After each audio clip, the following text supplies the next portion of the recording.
ॐ शन्नो मित्रः शं वरुणः शन्नो भवत्वर्यमा शन्न इन्द्रो बृहस्पतिः शन्नो विष्णुरुक्रमः। नमो ब्रह्मणे नमस्ते वायो त्वमेव प्रत्यक्षं ब्रह्मासि त्वमेव प्रत्यक्षं ब्रह्म वदिष्यामि ऋतं वदिष्यामि सत्यं वदिष्यामि तन्मामवतु तद्वक्तारमवतु अवतु माम् अवतु वक्तारम्। ॐ शान्ति शान्ति शान्तिः। ॐ सहना भवतु सहनौ भुनक्तु वीर्यङ्करवावहै तेजस्विनावधीतमस्तु मा विद्विषावहै। ॐ शान्ति शान्ति शान्तिः। ॐ यश्छन्दसा वृषभो विश्वरूपः छन्दोभ्योऽध्यमृतात् सम्बभूव समेन्द्रो मेधया स्पृणोतु अमृतस्य देवधारणो भूयासम् शरीरं मे विचर्षणम् जिह्वा मे मधुमत्तमा कर्णाभ्यां भूरिविश्रुवम् ब्रह्मणः कोशोऽसि मेधया पिहितः श्रुतं मे गोपाय। ॐ शान्ति शान्ति शान्तिः। ॐ अहं वृक्षस्य रेरिव कीर्तिः पृष्ठं गिरेरिव ऊर्ध्वपवित्रो वाजिनीव स्वमृतमस्मि द्रविणगुंसवर्चसं सुमेधा अमृतोक्षितः इति त्रिशङ्कोर्वेदानुवचनम्। ॐ शान्ति शान्ति शान्तिः। ॐ पूर्णमदः पूर्णमिदं पूर्णमुदच्यते पूर्णस्य पूर्णमादाय पूर्णमेवावशिष्यते। ॐ शान्ति शान्ति शान्तिः। ॐ आप्यायन्तु ममाङ्गानि वाक्प्राणश्चक्षुश्रोत्रमथो बलमिन्द्रियाणि च सर्वाणि सर्वं ब्रह्म उपनिषदम् माहं ब्रह्म निराकुर्याम् मा ब्रह्म निराकरोत् अनिराकरणमस्त्वनिराकरणं मे अस्तु तदात्मनि निरते य उपनिषत्सु धर्मात् ते मयि सन्तु। ॐ शान्ति शान्ति शान्तिः। ॐ वाङ् मे मनसि प्रतिष्ठिता मनो मे वाचि प्रतिष्ठिता आविराविर्म एधि वेदस्य मआणीस्थः श्रुतं मे मा प्रहासीः अनेनाधीतेन अहोरात्रान् सन्दधामि ऋतं वदिष्यामि सत्यं वदिष्यामि तन्मामवतु तद्वक्तारमवतु अवतु माम् अवतु वक्तारम् अवतु वक्तारम्। ॐ शान्ति शान्ति शान्तिः। ॐ भद्रन्नो अपि वातय मनः। ॐ शान्ति शान्ति शान्तिः। ॐ भद्रं कर्णेभिः शृणुयाम देवाः। भद्रं पश्येमाक्षभिर्यजत्राः। स्थिरैरङ्गैस्तुष्टुवागुंसस्तनूभिः व्यशेम देवहितं यदायुः। स्वस्ति न इन्द्रो वृद्धश्रवाः। स्वस्ति नः पूषा विश्ववेदाः। स्वस्ति नस्तार्क्ष्यो अरिष्टनेमिः। स्वस्ति नो बृहस्पतिर्दधातु। ॐ शान्ति शान्ति शान्तिः। ॐ यो ब्रह्माणं विदधाति पूर्वं यो वै वेदांश्च प्रणोति तस्मै तम्भदेवमात्मबुद्धिप्रकाशम् मुमुक्षुर्वै शरणमहं प्रपद्ये। ॐ शान्ति शान्ति शान्तिः। ॐ नमो ब्रह्मादिभ्यो ब्रह्मविद्या सम्प्रदायकर्तृभ्यो वंशर्षिभ्यो महद्भ्यो नमो गुरुभ्यः। सर्वोपप्लवरहितः प्रज्ञानघनः प्रत्यगर्थो ब्रह्मैवाहमस्मि ब्रह्मैवाहमस्मि। ॐ नारायणं पद्मभवं वसिष्ठं शक्तिं च तत्पुत्रपराशरं च व्यासं शुकं गौडपदं महान्तम् गोविन्दयोगीन्द्रमथास्य शिष्यं श्रीशङ्कराचार्यमथास्य पद्मपादं च हस्तामलकं च शिष्यं तन्तोटकं वार्तिककारमन्यान् अस्मद्गुरून् सन्ततमानतो। श्रुतिस्मृतिपुराणानाम् आलयं करुणालयं नमामि भगवत्पादं शङ्करं लोकशङ्करं। शङ्करं शङ्कराचार्यं केशवं बादरायणं सूत्रभाष्यकृतौ वन्दे भगवन्तौ पुनः पुनः। ईश्वरो गुरुरात्मेति मूर्तिभेदविभागिने व्योमवद्व्याप्तदेहाय दक्षिणामूर्तये नमः।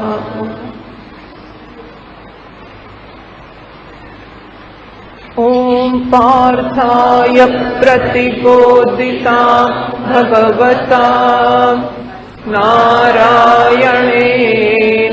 स्वयं व्यासेन ग्रथिता पुराणमुनिना मध्ये महाभारतम् अद्वैतामृतवर्षिणीं भगवतीम् अष्टादशाध्यायिनीम् अम्ब त्वामनुसन्दधामि भगवद्गीते भवद्वेषिणीम्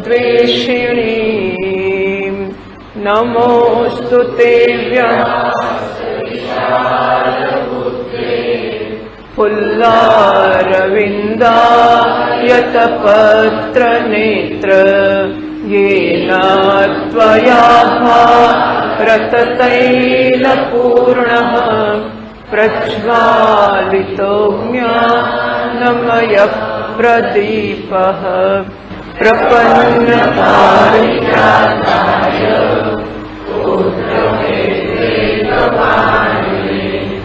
ज्ञानमुद्राय कृष्णाय गीतामृतकृते नमः। सर्वोपनिषदो गोपालनन्दनः पार्थो वत्ससुधीर्भोक्ता तुष्टं गीतामृतं वसुदेवसुतं देवं कंसचाणूरमर्दनं देवकी परमानन्दं कृष्णं वन्दे जगद्गुरुम्।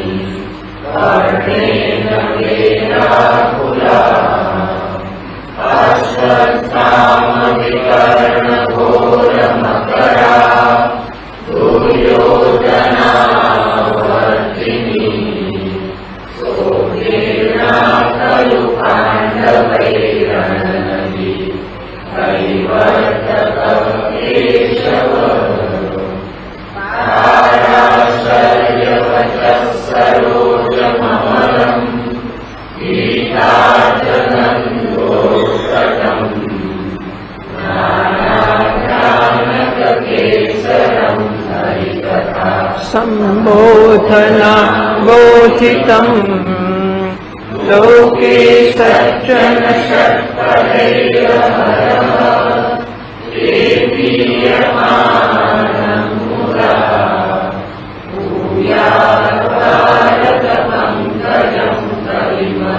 प्रध्वंसिन श्रेयसे मूकं करोति वाचालम्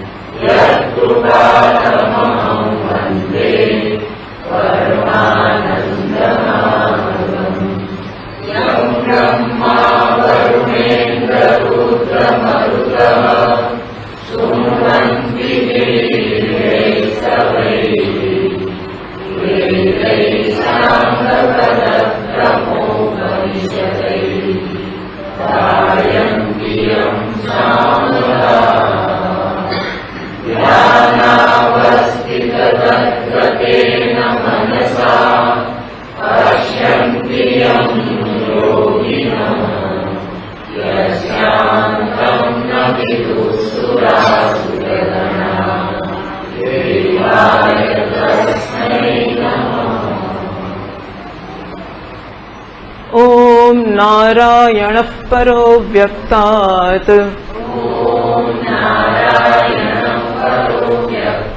अण्डमव्यक्तसम्भवम्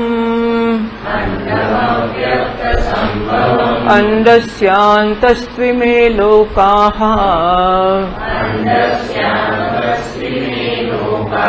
सप्तद्वीपा च मेदिनी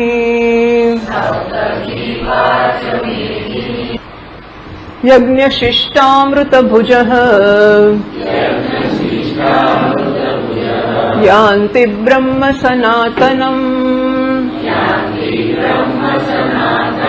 नायं लोकोऽस्त्ययज्ञस्य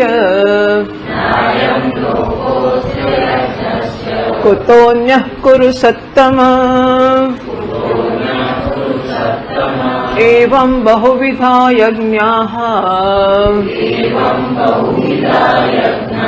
वितता ब्रह्मणो मुखे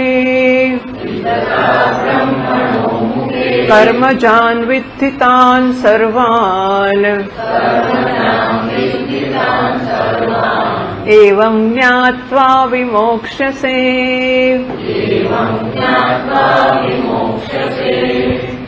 श्रेयान् द्रव्यमयाद्यज्ञात् જ્ઞાનયજ્ઞઃ પરંતપ સર્વં કર્માખિલં પાર્થ જ્ઞાને પરિસમાપ્યતે. ભગવાને યજ્ઞનું વર્ણન કર્યું ઘણા.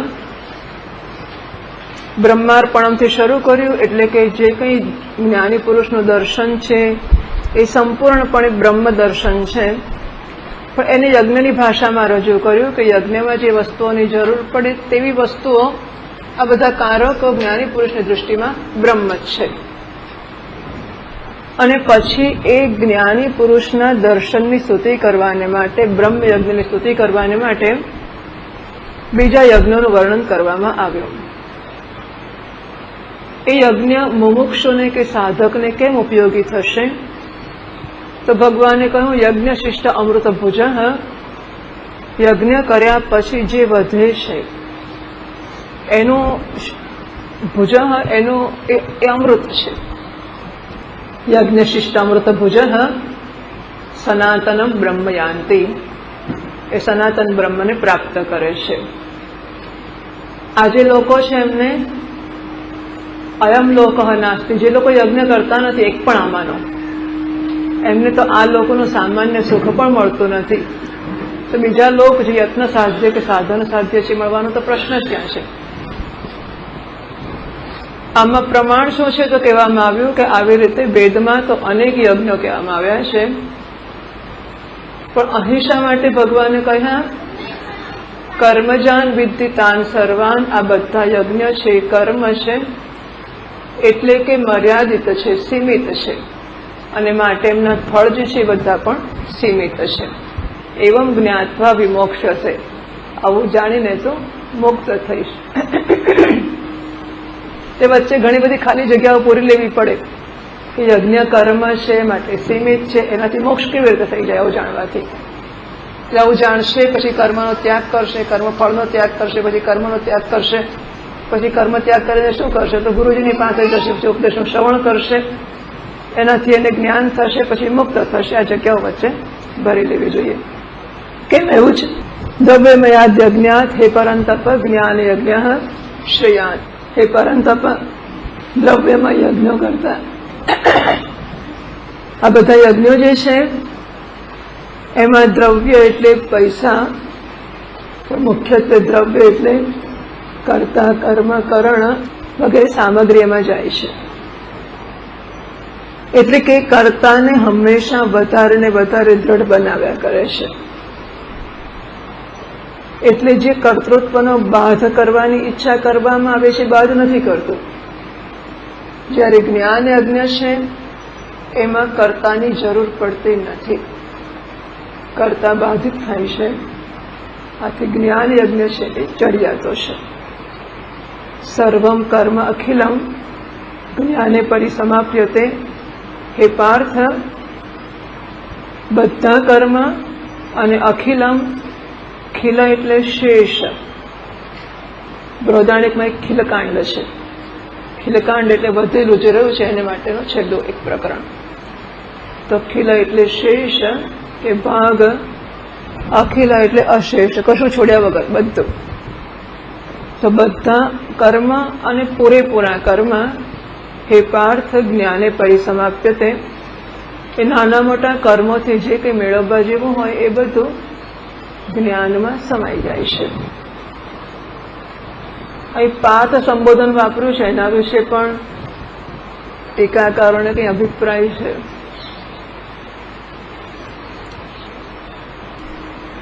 ભાષ્યોત્કર્ષ દીપિકા કહે છે, યથા યુધિષ્ઠિર ભીમસેનયોઃ અપી પાર્થ ઇત્યેતસ્મિન અંતર્ભાવઃ. જો પાર્થ એટલે પૃથાનો પુત્ર, એટલે કુંતીનો પુત્ર, તો કુંતાના 3 પુત્રો છે, યુધિષ્ઠિર, ભીમ અને અર્જુન. પછી નકુળ ને સહદેવ ખરા કે નહીં? કુંતાના પુત્ર. નકુળ ને સહદેવ એટલા માટે એમણે 2 જ લખ્યા. હા, નકુળ ને સહદેવ માદ્રીના પુત્રો છે, જ્યારે યુધિષ્ઠિર, ભીમ અને અર્જુન એ કુંતાના પુત્રો છે. તો એ ટીકાકાર કહે છે કે જેવી રીતે પાર્થ એવું કહેવામાં આવે, તો આમ તો અર્જુનને કહ્યું છે, પણ એમાં યુધિષ્ઠિર ને ભીમનો સમાવેશ થઈ જાય પાર્થ કહેવામાં. એમ જેવી રીતે થાય છે એવી રીતે અહીં જ્ઞાનમાં બધા કર્મોના ફળનો સમાવેશ થઈ જાય છે એવું બતાવવાને માટે પાર્થ સંબોધન કર્યું છે એવું એક ટીકાકાર કહે છે. બીજાએ પણ કંઈ કહ્યું છે.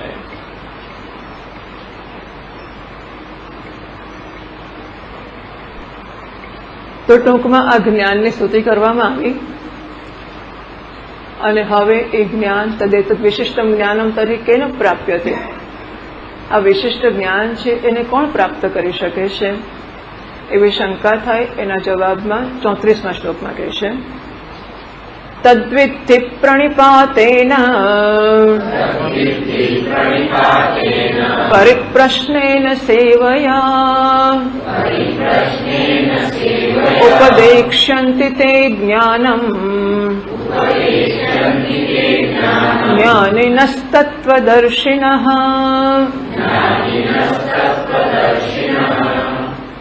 તદુપાયમ આ જ્ઞાનની પ્રાપ્તિનો ઉપાય અથવા આ જ્ઞાન કયા વિધિથી પ્રાપ્ત કરવામાં આવે છે, અથવા જ્ઞાન પ્રાપ્ત કરવાનું હોય આચાર્ય પાસેથી તો કેવી રીતે આચાર્યને પ્રસન્ન કરીને જ્ઞાન પ્રાપ્ત કરાતું હોય છે એવું પૂછવામાં આવી રહ્યું છે. એટલે તત્ના અર્થ આ બધા કર્યા છે. પ્રણિપાત, પરિપ્રશ્ન અને સેવા દ્વારા અત્યારે જાણવું જોઈએ. સ ગુરુમેવા ભી ગચ્છેત. હા, ગચ્છેત પણ વિધિ છે. તો લોટ, આ વિધિ પણ લોટ છે. તો બંને આજ્ઞાર્થના રૂપો છે. એટલે કેવું આમ થોડો પરિચય હોય ને તો ઉપનિષદનું ભાષાંતર ઉપનિષદસુ બ્રહ્મ વિદ્યાયામ યોગ શાસ્ત્રે, તો ઉપનિષદોને દોહીને એમાંથી આ ગીતા કાઢવામાં આવી છે એ દેખાય. ઉપનિષદોનો પરિચય થાય તેમ તેમ ખબર પડે કે કેવા બધા શ્લોકો ત્યાંથી જ આવતા ગયા છે. અને એ ક્રમમાં એ શબ્દો બધું જ અહીંયા દેખાયું છે. નિર્વેદ, નિર્વેણ ચેતસા, નિર્વેદ. તો સગુરુમેવાભિ ગચ્છેત. ઉપનિષદ કહે છે કર્મચિતાન લોકાન પરીક્ષ્ય, કર્મો કરતા કરતા જે કર્મોના ફળ મળે છે એની પરીક્ષા કરીને માણસ નક્કી કરે. પરીક્ષાનો અર્થ કર્યો છે ત્યાં અનિત્યત્વેન નિશ્ચિત્ય. આમ ચારે બાજુ જોજો કરીએ, સરસ છે ઘોડો, લાલ રંગનો છે, ઉપરથી ખુલ્લો છે, નીચે તળિયાવાળો ચપટો છે. તો આમ આનું નિરીક્ષણ કરી નાખીએ અને પરીક્ષા નથી કહેવાતી. પરીક્ષાનો અર્થ કર્યો છે અનિત્યત્વેન નિશ્ચિત્ય. આ જગતના પદાર્થો કે જગતના પદાર્થોમાંથી મળતું દેખાતું સુખ એ અનિત્ય છે એવો નિશ્ચય થાય ત્યારે પરીક્ષા થઈ કહેવાય. આ ઘડાની પરીક્ષા ત્યારે થઈ કહેવાય કે ઘડો છે જ નહીં, વાચારંભણમ વિકારો નામધેયમ, આ મૃત્તિકા જ છે, એનું સત્ય મૃત્તિકા છે એવું ઓળખાય ત્યારે પરીક્ષા થઈ. એમ જગતના જે નામરૂપો છે એ બધા જ નામરૂપો અધ્યસ્ત કે કલ્પિત છે, અનિત્ય છે. એ જે સુખ આપતા જણાય છે એ સુખ આપવાની ક્ષમતા એમનામાં નથી અને માટે એમની જરૂર શી છે. એટલે કે મારી જે ઈચ્છા છે એ પૂરી કરવાની ક્ષમતા એમનામાં નથી. આવો નિશ્ચય થાય ત્યારે સમજાય કે પરીક્ષા થઈ વસ્તુઓની. એ થયા પછી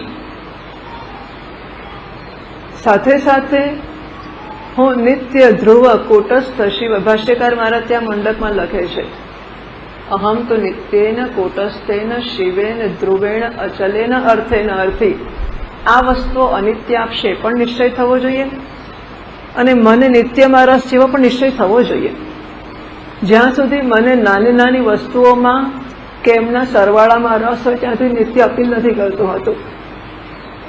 પણ જ્યારે એવી ખાતરી થાય કે આમાં શું રાખ્યું છે આખરે.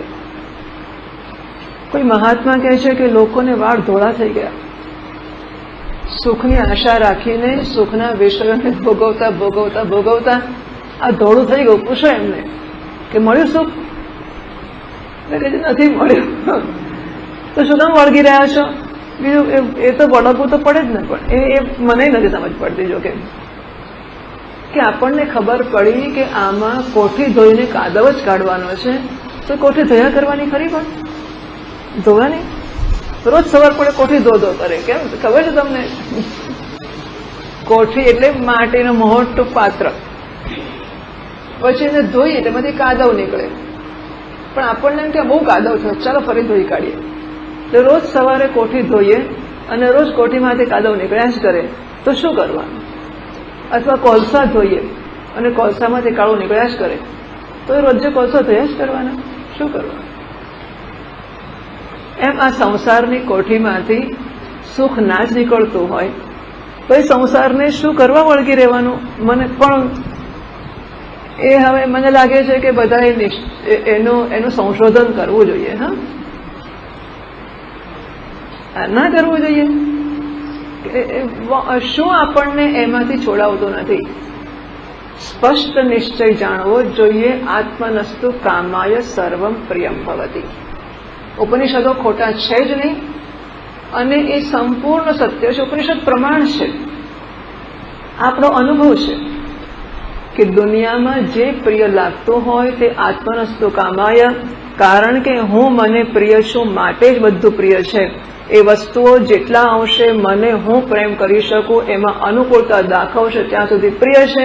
જેવી વસ્તુ મને આડી આવશે, મારા પોતાના દીકરા વિશે હું ફરિયાદ કરતો કે કરતી થઈ જઈશ કે જુઓ ને મારો દીકરો આવું કરે, શું કરું? એક માં અને હિન્દુસ્તાનની કે ગુજરાતની માં પોતાના દીકરા વિશે કશું કહે ખરી કોઈને? કોઈ કે તારો દીકરો હશે, તારો હશે ને તારા પડોશીનો હશે, મારો છોકરો કશું ના કરે, ખરું કે નહીં? મારા કનૈયાને ગાળી ના દેશો, તમારે જે કરવું હોય કરો, મારા કાનાને કશું ના કહેશો. તો હિન્દુસ્તાનની માં દીકરા વિશે બોલે નહીં, છતાં એ બોલતી થઈ જાય છે. કેમ?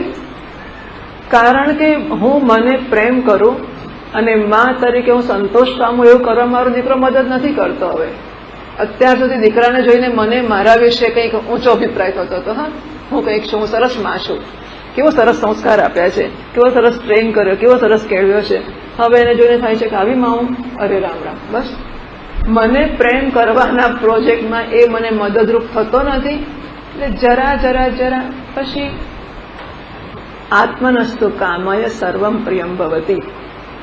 આ વસ્તુ માત્ર શાસ્ત્રોના કીધે નહીં ચાલે, આપણે એ શોધી કાઢવું પડશે.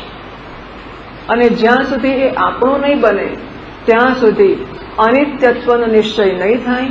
અને ત્યાં સુધી આ શા માટે? કિમ કૃતેન કર્મણા.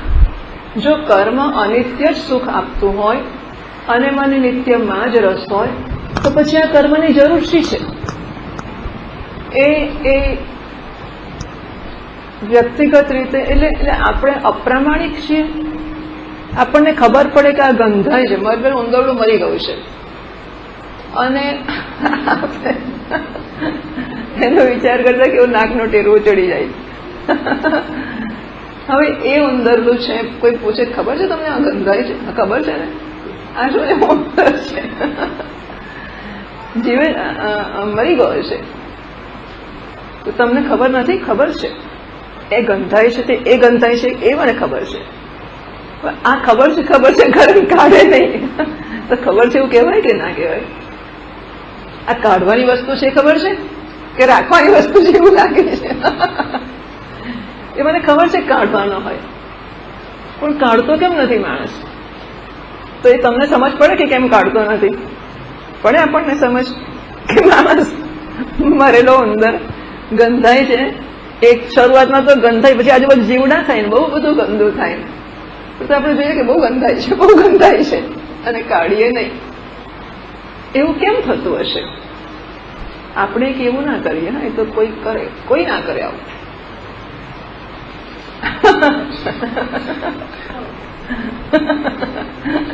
આ તો ખાલી દાખલો જ અપાય, આવું કોઈ ના કરે. તો આપણે એવું કરીએ કે ના કરીએ? કરીએ જ છે ને. એવું આ તો મેં સાંભળ્યું એટલે મેં કહ્યું. તો આપણને કુતૂહલ ના થાય, જુગુપ્સા ના થાય કે આપણે કેમ આવું કરતા હોઈશું? કોઈ આવું કરતા હોય તો આપણને થાય કે અક્કલ વગર આવું કરે છે. તો આપણે કરતા હોઈએ તો આપણે આપણને પૂછીએ નહીં કે હું શા માટે કરું છું? એટલે આત્મવંચના, પોતાની જાતનો અનાદર, પોતાની જાતથી એસ્કેપિઝમ, છૂટવાની પ્રયુક્તિ કંઈક તો હશે. There should be justification. કોઈક પ્રકારનું સમર્થન આપણા વડે અપાતું હોય તો જ એ વસ્તુ થયા કરે, બાકી થાય જ નહીં. હું જે કરું છું, હું સમજુ છું કે મારે છોડવું જ છે, અને મને સ્પષ્ટ છોડવું જોઈએ એવો સિદ્ધાંત પણ ખબર છે, અને મારે છોડવું છે એ પણ મેં નક્કી કર્યું છે. અને છતાંય આઈ ફાઇન્ડ માય સેલ્ફ, હું જોઉં છું કે વળગી રહ્યો છું. આ બધું નોંધવું અને પછી વિચારવું કે એનું શું કારણ છે. કોઈ આને માટે કોઈ જજ હોતો નથી કે નિર્ણાયક હોતો નથી. આપણે શોધી કાઢવું પડતું હોય છે કે જે વસ્તુ મારે છોડવી છે અને છોડવા જેવી છે, છતાં એને હું વળગી રહ્યો છું, એનું શું કારણ છે. પેલી સ્નિગ્ધતા, સ્નિગ્ધતા એટલે ચિકાશ, એ ચોંટાડી રાખવાનું કારણ ચિકાશ જ હોય છે, જેને આપણે સ્નેહ કહીએ છીએ. અને પેલા ઘીની ચિકાશ અને સ્નિગ્ધતા એ બંને એક જ વસ્તુ છે, સ્નેહ ધાતુ છે. અને આપણે ચોંટી રહ્યા કે વળગી રહ્યા હોઈએ તો એ સ્નેહ એવી જ વસ્તુ છે. આપણે શોધી કાઢવું પડે કે હું જે વળગી રહ્યો છું એનું કારણ સ્નેહ છે. કોઈ મહાત્માઓ વ્યક્તિગત રીતે આનું કશું કહી શકવાના નથી, કારણ કે કોઈને કહો કે તું છોડ તો કે તમારું શું જાય, મારું ઘર હું ચલાવું છે એમાં, એટલે કોઈને તો કહેવાય જ નહીં ને આપણાથી કશું. એટલે પછી આ શાસ્ત્રોમાં જે કહેવાય છે એમાંથી આપણે સમજવાનું રહ્યું કે આપણે જો કશુંક ન છોડી શકતા હોઈએ અને કશાકને વળગી રહ્યા હોઈએ તો એનું કારણ શું છે એ આપણે શોધી કાઢવું જોઈએ.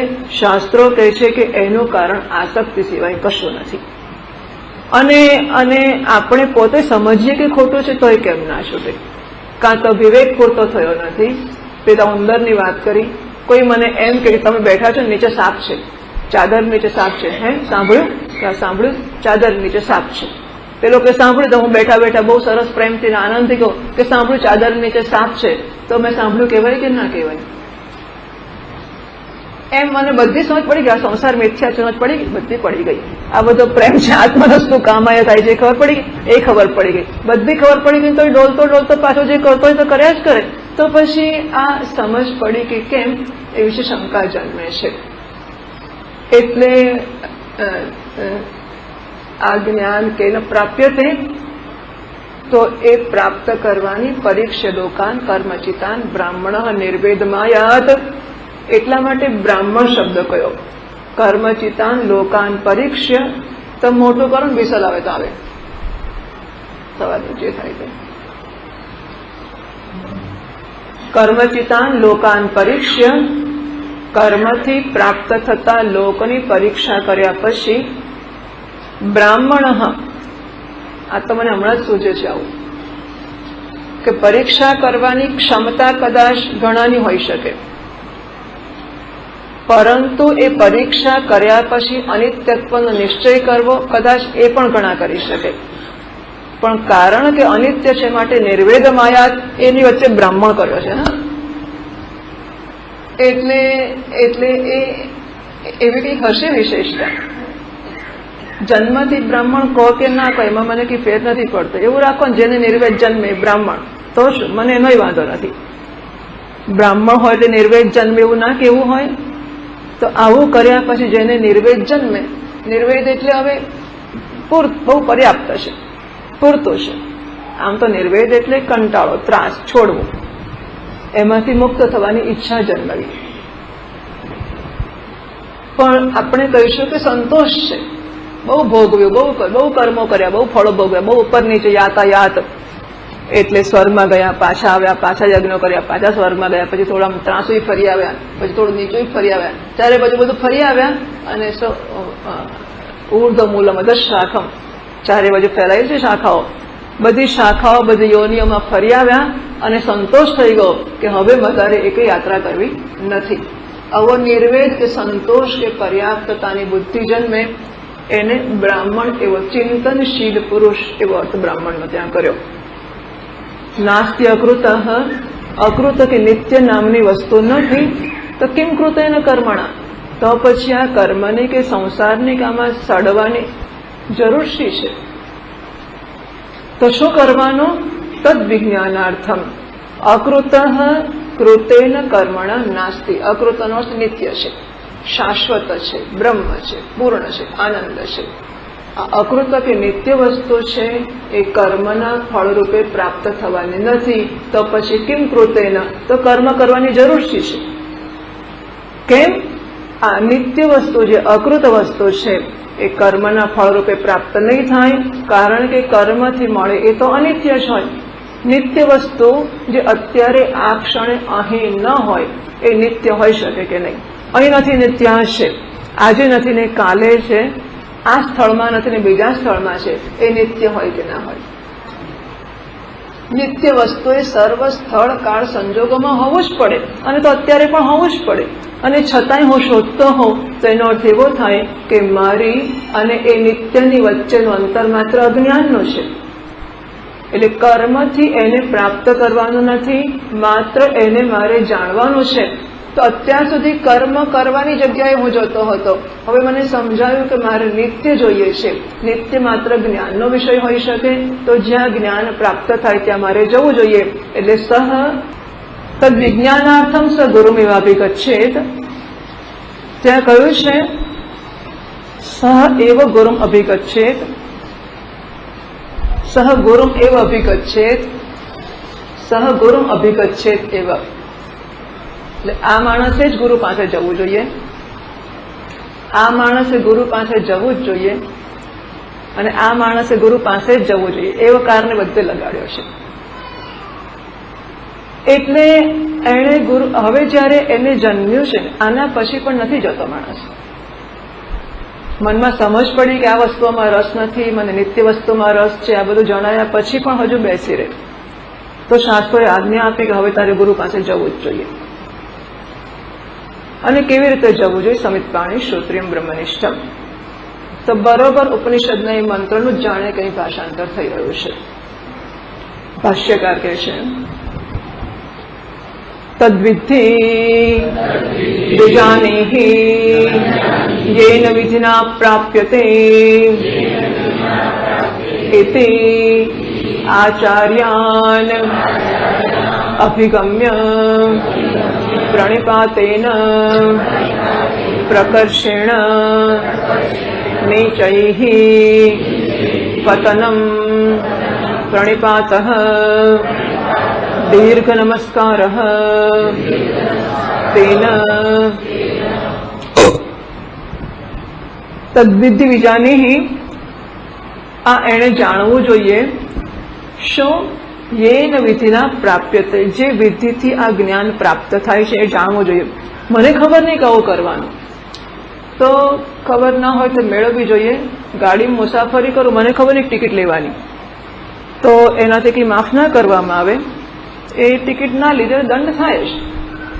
એટલે આપણે જ્યાં જઈએ જે કરવું હોય એનો વિધિ જાણી લેવો પડે. તો જેન વિધિના પ્રાપ્યતે, જે વિધિ વડે પ્રાપ્ત થઈ શકે છે આ જ્ઞાન, એ જાણવું જોઈએ.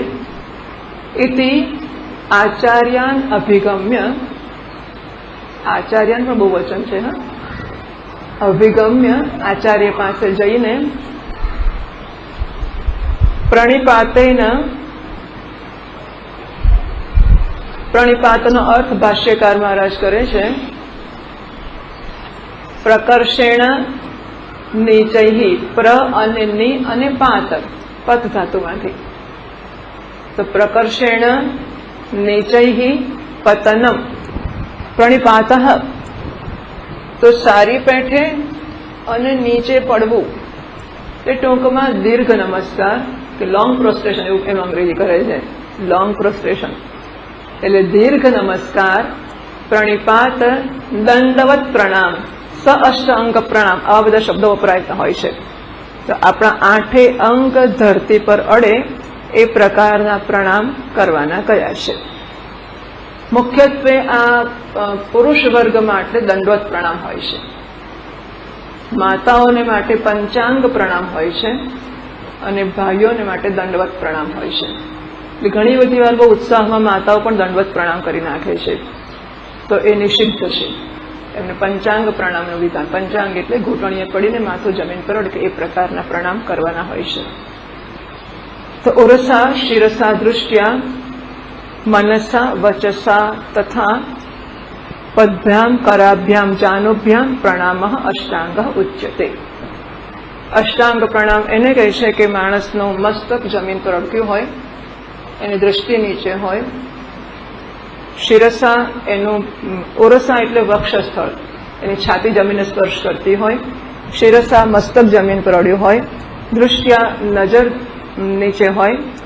મનસા મનમાં પણ પ્રણામનો ભાવ હોય, કારણ કે નહીં તો દેખાદેખી બધા કરતા એટલે જોડે જોડે કરી દઈએ. કાં તો પ્રસાદ સરસ મળે, જે દંડવત કરશે ચોકલેટ મળશે, તો નાના છોકરાને એવી રીતે આપણે શરૂ કરાવી દઈએ, જો બેટા ચોકલેટ મળશે, ચાલ પ્રણામ કરી દે. નાનું હોય ત્યારે પ્રણામ કરતા શીખવી દેવું જોઈએ. આ કૃતાર્થ અત્યારે કરતો હોય તો કેમ? કારણ કે નાનો હતો ને શીખ્યો હતો. સામ તો 5-6 ફૂટનો થઈ ગયો, પછી કઈ પગે લાગતો નહીં લાગે, એટલે નાનો હતો ને જો કરતા શીખી ગયું તો એ કરવા માંડશે. એટલે પ્રણામ કરતા શીખવી દેવું જોઈએ. નાનું બાળક તો કરે ત્યારે એને થોડો થોડો ભાવ હશે, નહીં હોય. જેમ જેમ મોટો થશે એને ભાવ પણ ઉમેરાતો જશે. એટલે પહેલા ભલે ચોકલેટ માટે કરે, જે માટે કરે તે, પણ જયારે મોટા થઈને કરે છે ત્યારે એનું મન પણ ઈચ્છે છે કે મારે પ્રણામ કરવા છે. વચસા વાણીથી બોલે છે નમો નમઃ ગુરવે નમઃ વગેરે. પદભ્યામ એના ચરણ જમીન અડકેલા છે, પગ. કરાભ્યામ 2 હાથ અડકેલા છે. જાનુભ્યામ એટલે સાથળનો ભાગ પણ અડકેલો છે. પ્રણામ અષ્ટાંગ ઉચ્યતે, અને અષ્ટાંગ પ્રણામ કહેવામાં આવે છે. એવા નમસ્કાર કરવા પછી પરિપ્રશ્ન કોને કહેવાય એની વાત કરે છે ભાષ્યકાર મહારાજ. કથમ બંધ કથમ મોક્ષ કા વિદ્યા કા ચ અવિદ્યા એતિ પરિપ્રશ્નેન. પછી ગુરુજી પાસે જઈને પ્રશ્ન કયો પૂછવો? તો એ પ્રશ્ન આ પ્રકારનો નમૂનો આપે છે કે આવો પ્રશ્ન પૂછો. ભાષ્યકાર મહારાજ કહે છે કે મહારાજ બંધ, એના પહેલા એને બંધનું ભાન થયું હશે ને? આપણે બદ્ધ છીએ કે નથી? આપણામાંથી કોઈ બદ્ધ છે કે નથી? એકેય નથી. પૂછો ને, એક બદ્ધ હોય તો મને બતાવી દો. તમે વિચારો છો કે આપણને દોરડાથી કોઈએ બાંધ્યા હોય, થાંભલા જોડે ઉભા રાખ્યા હોય અને આપણે ખાઈ પીને લહેર કરીએ? થાય કે ના થાય? ના થાય ને? તો આપણે બધા છીએ કે નથી? આપણને લાડુ મળે તો મજા પડી જાય. આપણને તો લાડુ મળે તો મજા પડી જાય. તો આજે પછી 2-4 લાડુ ખાઈ લઈએ, પછી એમ થાય કે પછી બપોરે ઉઠાશે નહીં ને ઊંઘી જઈશું તો ઊંઘી જઈશું. ખાઈ તો લો, એકવાર લાડુ મળી ગયા થઈ જાય ને એવું. તો થઈ જાય ને એવું, લાડુ મળી જાય તો પછી વળી આ તો બધું છીએ આપણે. પેલો જો મહાત્માઓ દાખલા આપતા હોય છે ને, આમ બધા ગ્રંથોમાં પણ આવતા હોય છે. એક કોણ હતો? એક માણસ હતો. એ માણસ જંગલમાં જતો હતો ને વાઘ એની પાછળ પડ્યો. એટલે બચવાનો કોઈ રસ્તો ના દેખાયો એટલે કૂવામાં પડી ગયો. કૂવામાં પડતા પડતા પછી મરવો તો નહોતું એને, બચવા માટે તો જીવ પડ્યો હતો. એટલે આમ એક ઝાડ હતું ને, તો ઝાડની ડાળી લટકતી હતી કૂવા પર. એટલે ભૂસકો મારે ને જેવી ડાળી દેખાઈ એવી ડાળી એને પકડી લીધી. પછી લટકે એને એમ કે વાઘ જશે પછી હું બહાર નીકળી જઈશ. એટલે ડાળી પર લટક્યો. પછી લટકતા થાક તો લાગે જ ને. આમ થોડી વાર આમ તેમ કરતા કરતા જરા શ્વાસ બેઠો એટલે આમ નજર કરી. આ બાજુ જુએ છે તો સફેદ રંગના ઉંદર પેલી ડાળીને કાપે છે, ચીરે છે, દાંતથી કરડે છે. એટલે બીકનો માર્યો પાછો સ્થિર થઈ ગયો. પાછો આમ જુએ છે તો આ બાજુથી કાળા રંગના ઉંદર એ પેલી ડાળીને કાપે છે. એ પાછો ગભરાયો કે 2 બાજુથી કાપે છે ભાઈ, જુઓ જોખમ તો છે જ. એટલી વારમાં એના ઉપર એક ટીપું પડ્યું. એ ટીપું આટલે પડ્યું. એને એમ કે શું થયું? હવે હાથથી તો જોવાય એવું નહોતું. જીભ કાઢીને ચાટ્યું, આમ આમ કર્યું. એટલે એને આ તો સરસ છે, મીઠું ગળ્યું ગળ્યું છે. એટલે પેલા ઉપર એક મધપૂડો હતો, એ મધપૂડામાંથી મધ પડતું હતું. બહાર વાઘ ઉભો છે, નીચે નજર કરી કૂવામાં ચારે બાજુ સાપ છે. આ બાજુ સફેદ ઉંદર કાપે છે, આ બાજુ કાળા ઉંદર કાપે છે, અને તો એ મધનું ટીપું પડે છે. સરસ લાગે છે, મજા આવે છે. બરાબર, આવી સ્થિતિ છે. બંધન ચાલતું નથી હોતું, અને માટે બંધન નથી. જો બંધન ચાલે તો છૂટવા માટે માણસ ફાંફા ના મારે? એને કેવું બહુ મુશ્કેલ હોય. એને કઈ બહુ ચિંતા કરવા જેવું નથી, કારણ કે બધાને આવું જ છે. એટલે હવે એની ચર્ચા શી કરવાની? બંધન ચાલતું નથી હોતું. જો નહીં ચાલે તો આ બંધન વિશેનો પ્રશ્ન થશે કેવી રીતે? બરાબર, અહીં જે જિજ્ઞાસો આવે છે એ એવો આવે છે કે એક તો એને બંધન ચાલે છે, બીજું એ બંધનનું સ્વરૂપ શું છે એની પણ ખાસી સમજ એને છે, કારણ કે એ માત્ર ને માત્ર જ્ઞાન માટે આવ્યો છે. એ કર્મનું પૂછવા ગયો નથી. એનો અર્થ કે બંધન કર્મના ફળરૂપે મુક્ત થશે, છૂટશે એવું નથી, એ જાણી ગયો છે. એટલે ઘણું ચિંતન એણે કર્યું છે, એણે પ્રયત્ન કર્યો છે, એણે વિચાર કર્યો છે પોતાના તરફથી. ઘણા પુસ્તકો વાંચ્યા, ઘણો સત્સંગ કર્યો, આને પેલું ને બહુ બધું એણે કર્યું છે. અથવા અહીં કરેલા યજ્ઞો કર્યા છે, અંતઃકરણ શુદ્ધ કર્યું છે, સેવાઓ કરી છે. એટલે જેણે સેવાઓ, અને બધા અહીં જે કોઈ બેઠા હશે કે સત્સંગમાં જ્યાં પણ જતા હશે એમના પુણ્યો તો હશે જ, એમાં કોઈ શંકા જ નથી. એટલે કંઈક નાનું મોટું જુદા જુદા ક્ષેત્રમાં પણ કશાક પ્રદાનો હશે એમના, અને કંઈક ગયા જન્મોના પણ હશે, જન્મોના હશે. એટલે અહીં આવ્યા એ તો સાચી જ વાત છે. પણ હવે ધીમે રહીને એ બંધન એવું ચાલે કે મારે છૂટવું છે. અને આટલા બધા કર્મો કર્યા. રમણ મહર્ષિની પાસે કાવ્યકંઠ ગણપતિ મુનિ ગયા, એ કહે છે કે મેં બધી તપશ્ચર્યા કરી નાખી, પણ તપસ શબ્દના અર્થની મને ખબર પડી નથી. રમણ મહર્ષિએ ઉપદેશ સારામનો ઉપદેશ એને માટે પોતાનું મૌન છોડીને આપ્યો. અહમ અપેતકમ નિજ વિભાનકમ મહદિદમ તપઃ રમણ વાક્યમ. તો અહમ અપેતકમ, જેમાંથી અહમની, અહંકારની નિવૃત્તિ કરવામાં આવે છે. નિજ વિભાનકમ, સ્વરૂપનું ભાન જે કરાવે છે, એને ખરેખર મહાન તપ કહેવામાં આવે છે. આ તપ શબ્દનો અર્થ કર્યો. એટલે તપશ્ચર્યા કરતા કરતા તપશ્ચર્યાની પરિણતિ કે ફળ કયું છે ખબર છે? સ્વર્ગ મળે એ નહીં, અને આપણા તપથી ઉપર ચકલી હોય અને નજર કરતા બળીને નીચે પડીને મરી જાય, એ તપ નથી.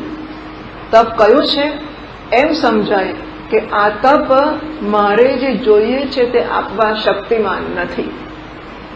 શ્રેષ્ઠ તપશ્ચર્યાનું આ ફળ છે, શ્રેષ્ઠ સેવાઓનું આ ફળ છે કે બધી સેવા તો કરી, પણ એ સેવાઓ જે મારે જોઈએ છે ને એ આપી શકે એમ નથી.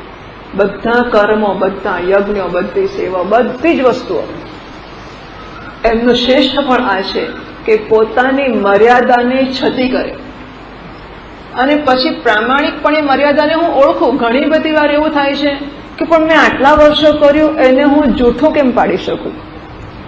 એટલે બહુ અઘરું પડે છે. સમજ્યા પછી પણ કે જે સાધન, જે કર્મ, જે તપ, જે કંઈક હું કરતો આવ્યો છું આટલા વર્ષોથી, અને એની જ કૃપાથી મને અહીં સુધી આવવા મળ્યું છે, એને છોડાય કેવી રીતે? સ્વામીજી મહારાજને પૂછ્યું, કોઈએ પૂછે, બધા લોકોને આ પ્રશ્નો હોય જ છે. તો કહે છે કે પેલું ફ્રેક્ચર થયું હતું, અને પછી વોકરથી ચાલવું પડે શરૂઆતના, પછી ઘોડીથી ચાલવું પડે, પછી લાકડીથી ચાલવું પડે. હવે મારા પગમાં શક્તિ આવી ગઈ છે અને હું મારા બે પગ ઉપર ચાલી શકું છું.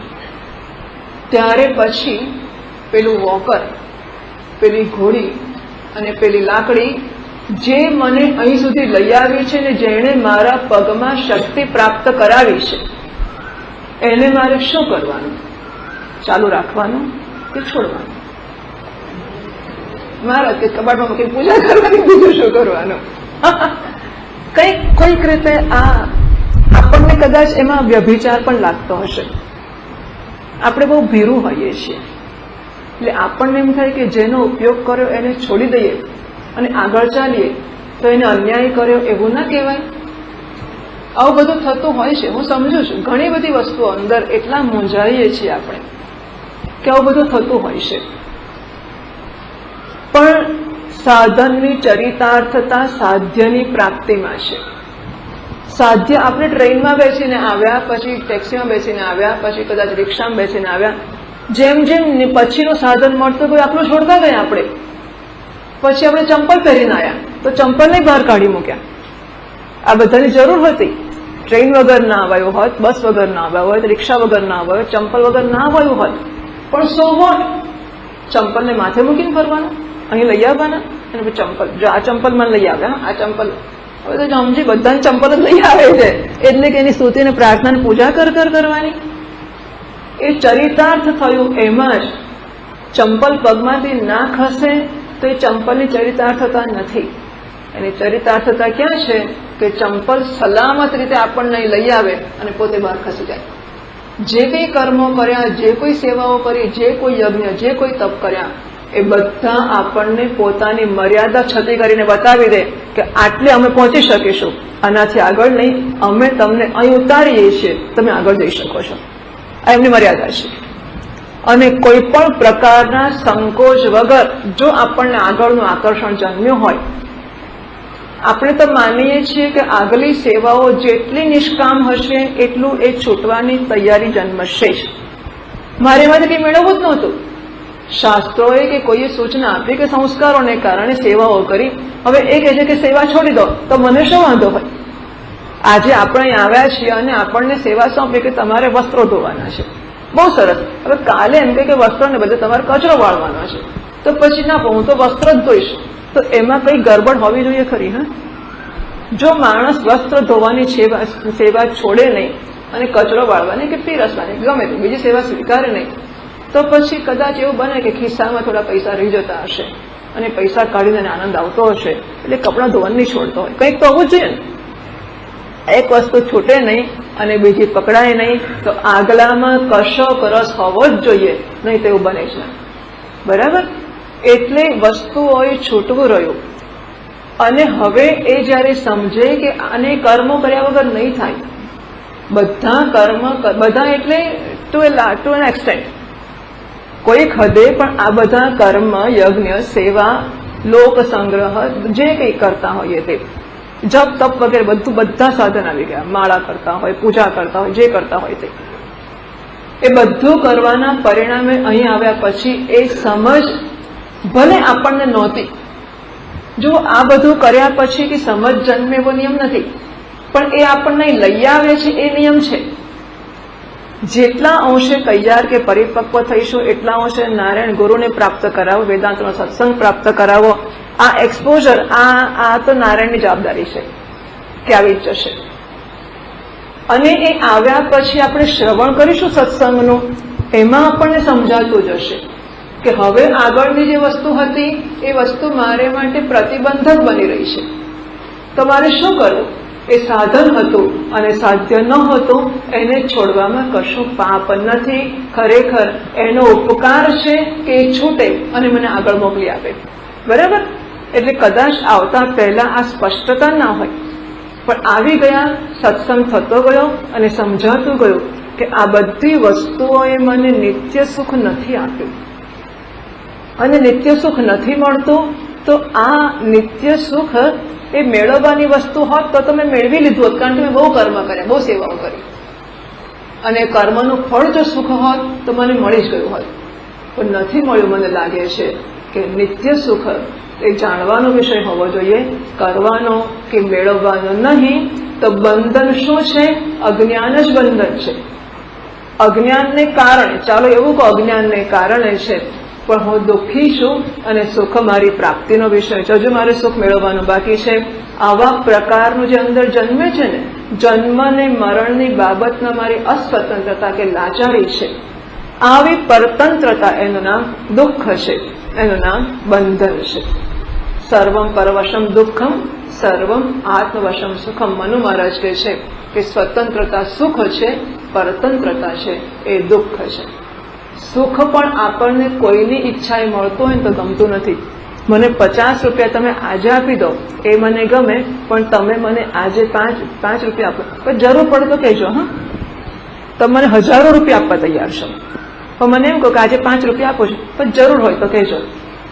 પણ મારો છૂટકો જ ના હોય ને જરૂર, એટલે ફરી 5-15 દાડે કોઈ બીજા આપજો ને થોડા, તો બીજા 5 રૂપિયા આપે.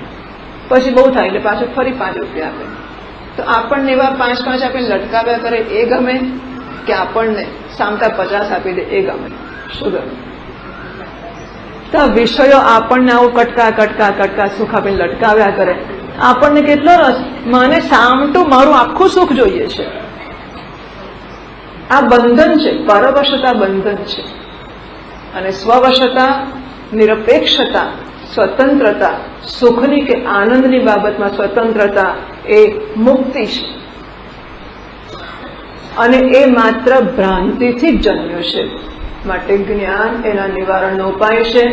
આવી સમજ કંઈક આછી પાતળી, અથવા એ સમજવા માટેની પૂર્વ ભૂમિકા તૈયાર થઈ ગઈ છે, માત્ર સમજ આપવાની છે. હા, બરાબર, ઇટ મેક સેન્સ, આ સમજાય એવું છે, સરસ છે. એટલે ભૂમિકા તૈયાર થયેલી હશે અને સત્સંગમાં જવાનું એ નારાયણ ગોઠવશે. નારાયણ રોજ વિનંતી કરશે આપણને કે પછી શું થયું, આપણને આજે ફોન કરે 15 દાડા પાછું જય શ્રી કૃષ્ણ, શિબિરમાં આવવું છે. આપણને તો કંઈ યાદ જ ના હોય કે આપણે વાત કરી હતી, ફોન કર્યો તો, ફોર્મ ઘેર મોકલી આપવું પડે, એ ઘેર મોકલી આપીએ આપણે, પછી એ ભૂલી જઈએ આપણે. તો પછી 15 દાડા ફરી ફોન આવે, શું થયું? પછી એકનો એક માણસ કરે તો આપણને જરા એમ થાય કે ખરાબ લાગશે, પછી બીજાને કે તમે જરા યાદ કરજો, ત્રીજાને કે જરા યાદ કરજો. જાત જાતના લોકો જ્યાં જ્યાં જોઉં છું ત્યાં મને કે કેવું હોય બધાને, કેવા વિચિત્ર વાહિયાત કારણો. અને પછી અહીંયા કોઈને કશું થતું નથી. હા, કે પછી મને આમ તકલીફ છે, પેલી મારથી નામો ના બોલાય, ખીસી તકલીફો હતી લોકોને, પણ જાત જાતની તકલીફો.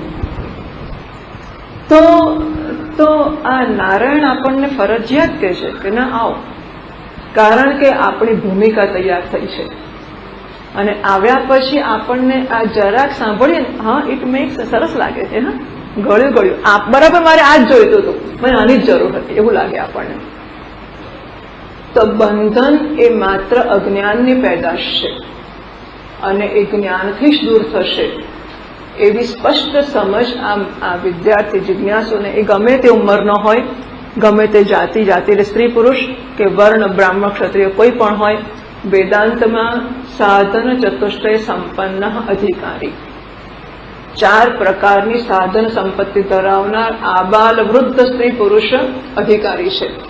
વેદાંતમાં સ્ત્રીનો અધિકાર છે કે પુરુષનો અધિકાર છે, બ્રાહ્મણનો છે કે ક્ષત્રિયનો છે કે વૈશ્યનો છે કે શૂદ્રનો, આવી કોઈ વ્યવસ્થા નથી. વેદાંતમાં વિવેક, વૈરાગ્ય, ક્ષમ, દમ, ઉપરમ, તિતિક્ષા, શ્રદ્ધા, સમાધાનમ, મુમુક્ષુત્વમ આ પ્રાપ્ત થયું. ભલે ને પૂરેપૂરું પ્રાપ્ત તો કોઈ દાડો ત્યાં નહીં થશે, ભગવાન જાણે, પણ કંઈક અંશે પણ થવા માંડશે. તેમ આ એક્સપોઝર નારાયણ એ ઉભું કરી આપે છે, એની જવાબદારી છે. એટલે આપણે ગુરુ શોધવાની જરૂર નથી, એણે વચન આપ્યું છે, એટલે એને પૂરું કરવાનું છે. અને બધા, મને લાગે છે એ બેઠેલા બધાને એ ખબર હશે કે આપણે શોધવા નથી ગયા. અને કોઈ કેસો એવો છે કે ગુરુને શોધતો હોય અને એને ગુરુ મળ્યા હોય. મોટા ભાગના આપણા લોકોને તો કંઈક અચાનક જ છાપું વાંચ્યું, અચાનક જ ટીવીમાં જાહેરાત જોઈ, અચાનક પેલું બેનર લગાડેલું જોયું, આમ કશુંક થઈ ગયું અને આપણે કુતૂહલથી જ પહોંચી ગયા. અને પહોંચ્યા પછી આપણને ગોઠવી ગયું કે જાણે આપણે હજુ સમજ પણ નહોતી કે શોધીએ છીએ, પણ મળ્યું ત્યારે એમ થયું કે મને લાગે છે કે આ જ મારા જીવનમાં ઉણપ હતી. હા, બસ હું આ જ શોધતો હતો, હવે એ મળ્યું, મને લાગે છે કે આમ ફૂલફિલ, હવે બધું સરસ લાગે છે મને. તો નારાયણની વ્યવસ્થાના ભાગરૂપે થાય છે. હી હેઝ પ્રોમિસ્ડ, એ વચન આપે છે. અને એટલા માટે એની જવાબદારી છે કે આ વચન પૂરું કરવું. આપણી જવાબદારી નથી ગુરુને શોધી આવવા, આપણે માત્ર આપણને તૈયાર કરતા જવું, એ કામ કરવાનું છે. ડિઝર્વ એન્ડ ડિઝાયર એવી પણ જરૂર નથી. Keep deserving, you need not desire. આપણે આપણામાં લાયકાત કેળવતા જઈએ, આપણે માગવાની ઈચ્છા કરવાની જરૂર નથી. નારાયણ થશે કે યજ્ઞ કર જો નીકળતો નથી બહાર, એવો ધક્કો મારશે કે નારાયણ યજ્ઞમાંથી બહાર નીકળી જઈએ. એ ધક્કો મારવાનો પ્રકાર ગમે તે હોય. હા, કુટુંબની સેવા કરીએ અને પછી ભગવાન થાય કે આ કુટુંબમાંથી નીકળતો જ નથી, તો કુટુંબના માણસ એવું કશું કરે ધીમે રહીને કે આપણને એમ થાય કે હવે શું કરીએ, આપણે તો બહુ ઈચ્છા છે વળગી રહેવાની, પણ હવે નથી વળગાય એવું, છોડવું પડશે, કાં તો નોકરી બીજે મળી જાય, ગમે તે કશું પણ આ બધું નારાયણની વ્યવસ્થાનો ભાગ હોય છે, નારાયણની કૃપાનો ભાગ હોય છે. એટલે આવી એક યોજના, આવું એક મનમાં જન્મે કે બરાબર નથી, કંઈક ખોટે છે, બંધન છે, અને એ જ્ઞાનથી જ નિવૃત્ત થશે. ત્યારે પછી જઈને પૂછે છે કથમ બંધ, આ મને કેમ એવું લાગે છે કે બધું બરાબર નથી, કંઈક ખોટે છે. એક વ્યક્તિ નર્મદા પરિક્રમા કરેલી હતી અને બહુ ઉપાસના કરી હતી, બહુ ઓમકારની ઉપાસના, ઘણું બધું. હું કોઈક જગ્યાએ ઘણા બધા વર્ષો પહેલા, લગભગ 87માં હશે, હું કોઈક આશ્રમમાં હતી અને એ વ્યક્તિ સાધુના વેશમાં, એ વારંવાર મને મળવાનો પ્રયત્ન કરે પણ કોઈક કારણથી ગોઠવાતું નહોતું. એક દિવસ તો પછી ધીરજ ખોટી ગઈ એમની, અને આવીને કહે છે હજુ કેમ એવું લાગે છે કે કંઈક ખોટે છે. હા, આ સીધો પહેલો પ્રશ્ન આવ્યો હતો, હજુ કેમ એવું લાગે છે કે કંઈક ખોટે છે. હજુ એટલે શું? હજુનો અર્થ થયો ને, આગળ કશું ગયું છે, અને આનંતર્યમ કે આગળ કંઈક ગયું છે, એના પછી હજુ કેમ એવું લાગે છે. આ ઘણા દિવસો ગયા વચ્ચે એટલે મને ખબર પડી હતી કે એમને નર્મદાની પરિક્રમા કરી નાખી છે અને રોજ સવારમાં 3-4 વાગે ઉઠે છે અને નર્મદામાં ડૂબકી મારે છે, અને ડૂબકી તો નહોતા મારતા આવડતું પણ નાતા હતા, અને ઓમકારની ઉપાસના સતત એ બેઠા હોય ને, આપણા શ્વાસ લેવાય એમ ઓમ ઓમ ઓમ ઓમ થયા જ કરતું હોય. આ બધું કર્યા પછી હજુ કેમ એવું લાગે છે કે કંઈક ખોટે છે. બરાબર, ઘર છોડીને આશ્રમમાં રહેતા હતા, પત્ની બાળકો બીજે હતા, પોતે એકલા રહેતા હતા, પરંતુ હજુ કેમ એવું લાગે છે કે કંઈક ખોટે છે. એટલે આવું જન્મે, અને એક્ઝેક્ટલી એ જ્યાં જઈને આવો પ્રશ્ન થવો જોઈએ ને ત્યાં જ એ પ્રશ્ન થાય, અને પ્રશ્નોને જે જવાબ મળે ગોઠી જાય. આ વ્યક્તિ, એના પછી આ ચર્ચા થઈ વેદાંતની, અને એ કોઈ આશ્રમમાં રહેતા હતા જ્યાં ત્યાં સેવા કરતા હતા. એ સેવા અને બહુ વર્ષોથી ખાસી સંનિષ્ઠ, બહુ પ્રેમથી સેવા કરતા હતા. પણ જ્યારે આ ચર્ચા થઈ અને એમને, ધારો કે અમે 10 વાગે શરૂ કર્યું, 11 વાગે સેવા માટે જવાનું છે, પીરસવાનો ઘંટ વાગ્યો, અને પછી બધે 2-4 વાર એક પંગત ઉઠી ગઈ, બીજી ઉઠી ગઈ. મેં કીધું તમે જાઓ, જવું હોય તો તમારી સેવા કરવા. એ ના ગયા. છેવટે બોલાવવા માણસ આવે તોય ના ગયા, અને એ દાડાથી સેવા કરવા જવાનું બંધ થઈ ગયું એમનું. આ આપણે લખ્યું છે પુસ્તકમાં. એટલે આ સેવાઓ પોતાની મર્યાદાઓ આમ છતી કરી દે, અને એકાએક જ કંઈક પ્રાપ્ત થઈ જાય, અને જાણે કે બાકીની વસ્તુ છૂટી જાય, આવું બનતું હોય છે. એટલે માણસના મનમાં કથમ બંધ કથમ મોક્ષ, આ બંધ નામની વસ્તુ શી છે, ક્યાંથી આવી છે, મોક્ષ કેવી રીતે થશે. વિદ્યાશી વસ્તુ છે, અવિદ્યાશી વસ્તુ છે. વિવેક ચૂડામણી વગેરેમાં કો નામ બંધ, કથમેશ આગત, કથમ પ્રતિષ્ઠા અસ્ય, કથમ વિમોક્ષ, કહ અસૌ અનાત્મા, કહ પરમઃ આત્મા, તયોઃ વિવેક કથમ એતદુચ્યતામ. તો બંધન શું છે, મોક્ષ શું છે, આત્મા કોણ છે, પરમાત્મા કોણ છે, કેમ છૂટાશે, આ બધું મને કહો. એટલે હવે આજે ખાવાનું શું મળશે, ને રહેવાનું શું મળશે, ને શું બીજું ભાઈ, આવા જાતના પ્રશ્નો અને બધું. It doesn't matter. હવે એ વસ્તુઓ કઈ અંદર કશું જન્માવતી નથી, એને બળતરા થાય છે. પૂજ્ય સ્વામીજી મહારાજ કેમ ધરી છે પગ કાનમાં જીવડું ગયું હોય કેવું સળવળતું હોય. એ વખત દાડું ખાવાની મજા આવે. કાનમાં જીવડું સળવળતું હોય ત્યારે ખાય તો પેલું આમ કર્યા કરતો હોય, કારણ કે એને કંઈક કાનમાં ગયું છે. એમ આ જે જિજ્ઞાસા છે ને, એના વ્યક્તિત્વમાં એવી ઘૂસી ગઈ છે કે એના સિવાયની કોઈ વસ્તુ એને ગોઠતી નથી. બંધન શું છે, મોક્ષ શું છે, વિદ્યાશી વસ્તુ છે, અવિદ્યાશી વસ્તુ છે, આવા પ્રકારના પ્રશ્નો. છોકરાને લગ્ન ક્યારે થશે, છોકરીને જન્માક્ષરનું શું થશે, ઘર નવું ક્યારે મળશે ને પેલું.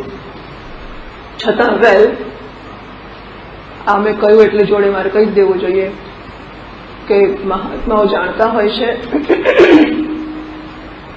કે કોઈ પણ વિદ્યાર્થી કે કોઈ પણ સાધક આવ્યો હોય તો એ કંઈ નચિકેતા હોય એવી આશા રાખવાનો અર્થ નથી હોતો.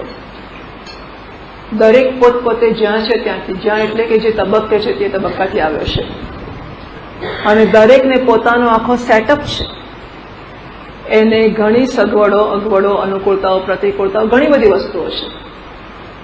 અને શિક્ષક એવી આશા રાખે કે બીજું કોઈ વાત કરવાની જ નહીં, હું તો તત્વમસી કહું તારે અહમ બ્રહ્માસ્મિ કહેવાનું, એ સિવાયનું ભૂલી જવાનું, તો એ બહુ કામ નથી કરતું હતું. કારણ કે એવા ઉત્તમોત્તમ જિજ્ઞાસુઓને બધી વસ્તુઓ તો ઇટ્સ આઉટ ઓફ વર્લ્ડ અત્યારે પણ હોય. ઘણા નહીં તો એ કેટલાક તો ખરા છે, ચોક્કસ ખરા, જેને હું જાણું છું.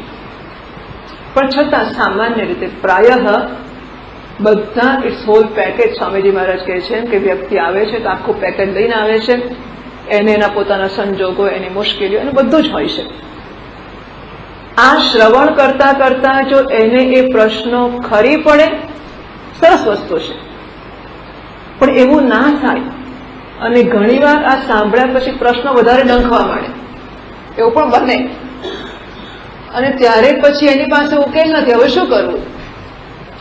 તો એ ગુરુજીને જ કહેશે, ક્યાં જશે? અને ત્યારે ગુરુજી ડિઝોન કરે કે આવા પ્રશ્નો નહીં પૂછવાના. તેવું નથી બનતું હતું, કારણ કે એને વિશ્વાસમાં લેવો મહત્વનો છે વ્યક્તિને, સાધકને. એટલે એને એમ થાય કે ગુરુજીને મારી ચિંતા છે, આવું જન્મે હી કેર્સ ફોર મી, એને મારી પડી છે. એ આશ્વસ્ત થવાનું બહુ મહત્વનું હોય છે. એટલે એવું કંઈ નથી, આપણે એવી ચમત્કારની વાતો નથી કરતા કે ચમત્કારથી આ પ્રશ્નો ઉકલી જશે. અને કોઈને લાગે કે ચમત્કારથી ઉકલી ગયા તો એની શ્રદ્ધાની વાત છે. એટલે મારે હું ભગવાનને માગ્યા કરું કૃપા આપો, કૃપા આપો, કૃપા આપો, બેઠા બેઠા મને તો કૃપા મળી ગઈ. તો ભાઈ એ વ્યક્તિગત શ્રદ્ધા છે. આપણે એવું પણ નથી કહેવું કે ગુરુઓ કૃપા નહીં કરતા હોય, તો ના કહેવાય મારાથી. પણ વેલ ઇટ ઇઝ ઇન્વોક્ડ, એનું આવાહન કરવામાં આવતું હશે તેમ તેને. હવે બારી આપણે જેટલી ખોલીએ એટલો તડકો અંદર આવે, ચકલી જેટલી ખોલીએ એટલું ટાંકીમાંથી પાણી આવે. એમ આ ઉપરના સ્થાને રહેલી ટાંકી છે કે પ્રકાશનું ઉદ્ભવ સ્થાન છે, એમાંથી જેમ જેમ આપણે ખોલતા જઈશું તેમ તેમ મળતું જશે. તો હવે એને કૃપા કરી એવું કહેવું હોય તો કહો, મને વાંધો નથી. મેં મેળવી એવું કહેવું હોય તો કહો, મને વાંધો નથી. જે છે તે એ બંને પક્ષનો કમ્બાઇન્ડ ઇટ્સ અ પ્રોજેક્ટ, બંનેનો સંયુક્ત આ કારભાર છે ગુરુ અને શિષ્યનો. અને બંને સનિષ્ઠ હોય એટલા માટે ગુરુ કૃપા હે કેવલમ એ પણ લખ્યું છે આપણે કદાચ સ્વામી કૃષ્ણાનંદજી મહારાજ અને સ્વામી માધવતીજી મહારાજ. તો સ્વામી કૃષ્ણાનંદજી મહારાજ કહે છે ગુરુ કૃપા હે કેવલમ, એટલે બીજા એમના ગુરુજી કહે છે શિષ્ય પ્રજ્ઞા હે કેવલમ. શિષ્યની પ્રજ્ઞાથી થાય છે એ ગુરુ કહે છે, શિષ્ય કહે છે ગુરુ કૃપા હે કેવલમ. વેલ, બંને વસ્તુ એ ભેગા થવાનું છે અને ત્યારે આ કામ થાય છે. બીજો એક પ્રશ્ન એ પણ હોય છે કે ગુરુ એક જ હોવા જોઈએ કે અનેક હોઈ શકે, કહેવાના છે અહીં ભાષ્યકાર મહારાજ પણ.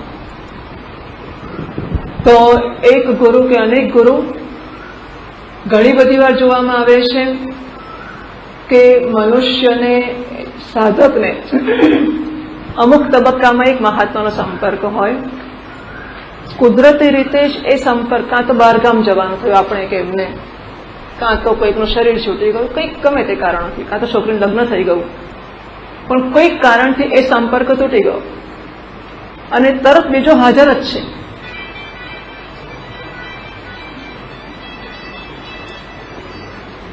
આ કૃપા ઓછી પડે નહીં. મોબાઈલ બંધ કરવાનો, રૂમમાં જ રાખવાનો. હું જાણું છું કે આપણી ઈચ્છા નથી, આપણે બહુ સંકોચ થઈ જાય છે. કરે રામ રામ, પાછો વાગ્યો, હું શું થાય, એ તો વાગવાનો ધંધો છે, એ તો વાગવાનો જ છે.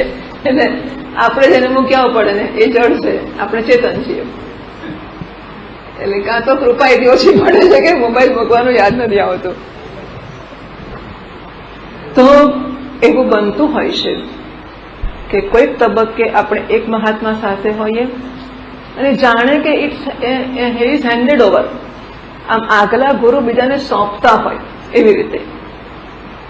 જ્યાં જ્યાં જરૂર પડે ત્યાં, જેમ સ્કૂલમાં આપણે મિડલ સ્કૂલના એક શિક્ષક હોય, હાઈસ્કૂલના બીજા હોય, પછી બીજી કઈ ત્રીજી સ્કૂલ હોય, પહેલા પ્રાથમિક શાળા, પછી માધ્યમિક શાળા, પછી ઉચ્ચ માધ્યમિક શાળા, પછી ઉચ્ચતર માધ્યમિક, એવું પણ સાંભળું છું, ઉચ્ચતર માધ્યમિક શાળા, હાયર સેકન્ડરી એવું હશે, ખબર નહીં. તો શિક્ષકો બદલાતા હોય છે, એટલે આપણે નીચેથી ઉપર સોંપાતા જઈએ એવું થતું હોય છે. એટલે શરૂઆતમાં મને પણ આવી તકલીફ લાગતી હતી કે વ્યભિચાર ના કહેવાય, કારણ કે આપણે એવા વાતાવરણમાં ઉછર્યા છીએ કે ગુરુ એક જ હોવા જોઈએ, અને એકથી વધારે ગુરુ ના હોય તો નગરો કહેવાય, એટલે પણ ગાળ કહેવાય. હા, નગુરો એને ગુરુ જ નથી, આવો એટલે ગુરુ જ નથી કર્યો, એટલે આપણે ગુરુ કર્યા. ગુરુ કર્યા પછી છૂટા પડી ગયા તો શું કરવું? એટલે આપણને એમ થાય કે બીજા ગુરુ પાસે જઈએ તો વ્યભિચાર કહેવાય, આપણા શિષ્યત્વ વિશે એ બરાબર ના કહેવાય. પણ ધીમે ધીમે એ સમજાતું જાય છે કે આ કંઈક યોજનાનો ભાગ જ હોય છે. મહારાજ શ્રી સ્વામી અખંડાનંદજી મહારાજ પાસે હું પહેલી વાર ગઈ હતી, ત્યારે એમણે પૂછ્યું કે ગુરુ હે? તો અમારા જે પહેલા નાનપણથી ગુરુજી હતા એમનું શરીર શાંત થઈ ગયું હતું, અને હું અહીંયા આવી હતી એને હજુ શરૂઆત જ હતી. એટલે એ તો એટલા મોટા હતા કે મને એમની સામે કહેવાનો સંકોચ થયો, મન ના થયો ને સંકોચ થયો. કેટલા મોટા ને એવું કહેવાય કે આ મારા ગુરુ છે, તો કહે છે હું આવડો મોટો છું, બીજાને આઈ ડી નોટ, મને એવો સંકોચ થયો. તો મેં કીધું અમારા ગુરુજીનું શરીર શાંત થઈ ગયું છે, કે મરે હે ગુરુ સે ક્યાં હોતા હૈ. હવે મને કહ્યું હતું, હા, મરે હે ગુરુ સે ક્યાં હોતા હૈ, અખંડાનંદજી મહારાજા, એમાં બધું મેં લખ્યું છે આપણા પુસ્તકમાં.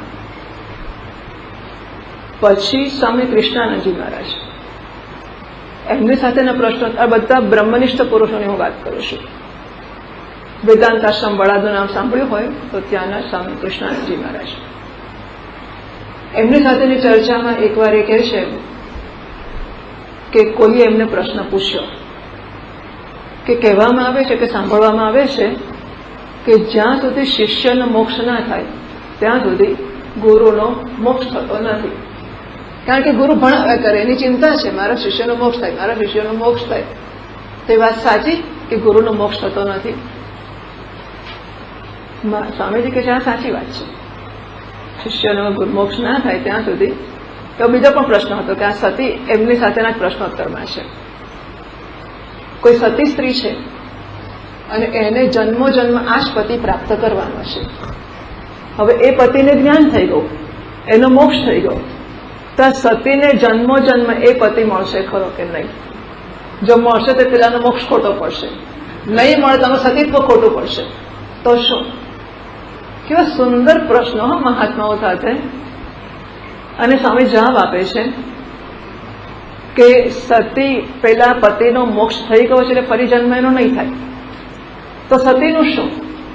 સતી જ્યાં જ્યાં જન્મશે ને જે પતિ મળશે એમાં એને પેલો જ પતિ છે એવી ભાવના થશે. એવો જવાબ હતો. એમ શિષ્ય એને એક ગુરુ પછી બીજો ગુરુ જ્યાં જ્યાં જે મળશે એમાં એને એ જ ભાવના થશે કે મારા ગુરુજી મને મળી ગયા છે. હા, એટલે આ ગુરુઓ વિશેના વ્યભિચાર વગેરે ચિંતાઓ જે આપણા મનમાં હોય છે એની કે બહુ ચિંતા કરવી નહીં. કારણ કે આપણે માત્ર જ્ઞાનના આદાન પ્રદાન જોડે સાંકળતા નથી, આપણે ઇમોશનલ આપણી ભાવનાના સ્તરે પણ આપણને જોડીએ છીએ અને આપણે ઈચ્છીએ છીએ કે બંને પક્ષમાં પરસ્પર ભાવનાની પણ આપલે હોય.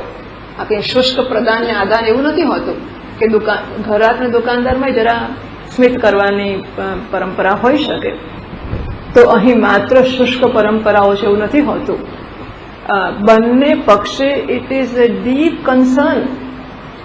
શિક્ષકના મનમાં એક ઊંડી દરકાર હોય છે, કાળજી હોય છે કે કેવી રીતે આ વિદ્યાર્થીને કંઈક મદદરૂપ થઈ શકાય. એવું નથી હોતું કે બધા ઉત્તમ અધિકારીઓ નચિકેતા છે અને બધાને એક દાડે આમ અહમ બ્રહ્માસ્મિ થશે ને એવું બધું. એવા કોઈ તુક્કાઓ શિક્ષકો રાખતા નથી ને રાખવા જોઈએ પણ નહીં.